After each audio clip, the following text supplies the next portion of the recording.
speed, ready.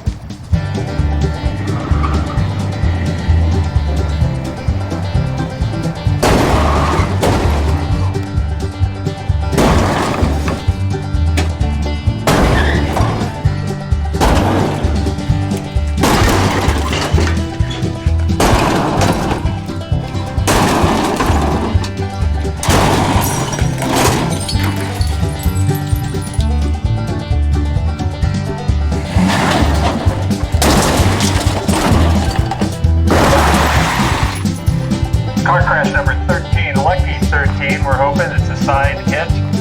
Hitting on the driver's side door.